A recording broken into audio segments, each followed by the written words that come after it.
Ever try to make a quick breakfast, but you can't even get the spatula out without shoving everything else out of the way? That daily physical tug-of-war has a hidden psychological cost.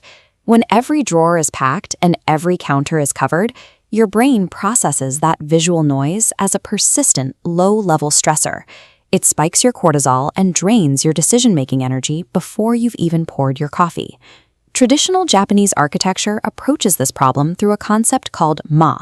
Roughly translated, it means the intentional use of negative space.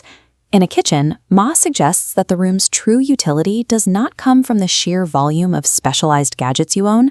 The real value is found in the empty gaps between items, the physical clearance that lets you actually move and work without friction. This table shows the stark difference between our cramped default reality and the ideal of open space and intentional tools. The friction standing between you and that serene kitchen toes down to two real-world constraints: time and money. Achieving that level of calm looks exhausting. If you scroll through social media, you see these perfectly curated kitchens that look incredibly expensive to replicate and impossible to maintain. You have to wonder if finding peace in your kitchen actually requires dropping hundreds of dollars on a perfectly matching set of bamboo lid glass jars. Building a peaceful kitchen relies on a strategic evaluation of what to remove, rather than the common reflex to buy more containers. If the goal is to reclaim mental energy, every minute or dollar spent on the kitchen needs to be measured against the actual space it creates. This requires an objective ROI analysis to separate effective habits from expensive trends. This chart is the Ma matrix. We are mapping the mental and functional impact of organizing against the actual time and money you have to put in.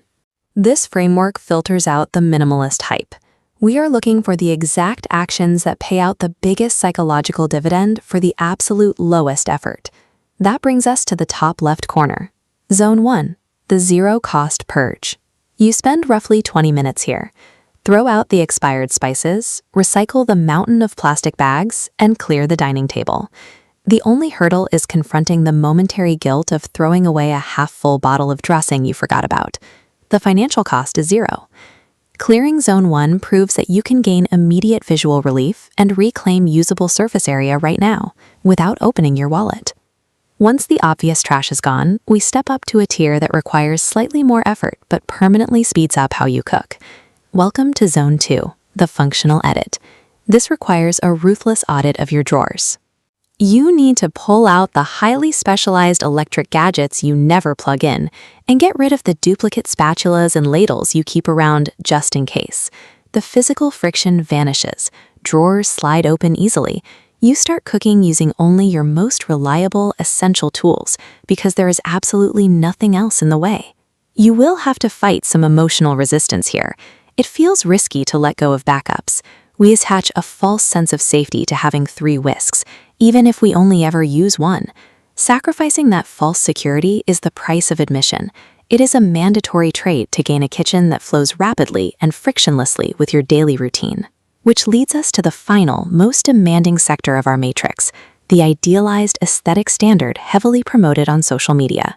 Zone 3 is the aesthetic investment, high impact and very high input. The effort here is steep.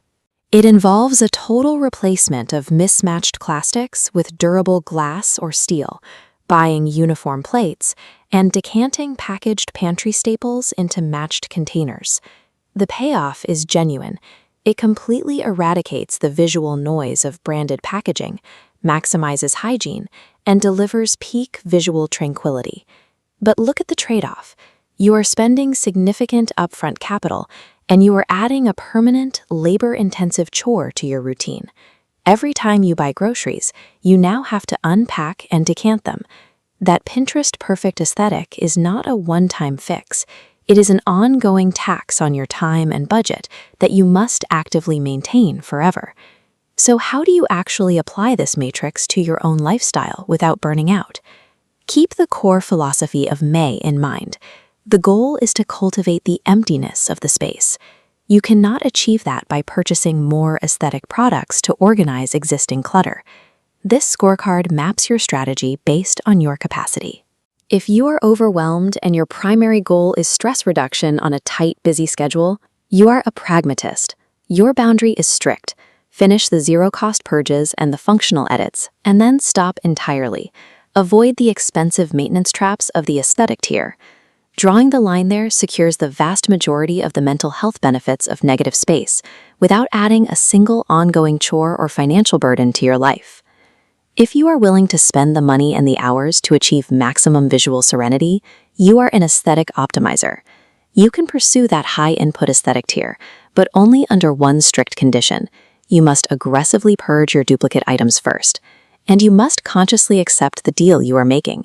You are permanently trading your weekly free time for daily visual perfection. A perfectly empty countertop offers more actual utility and peace than any premium appliance or matching glass jar.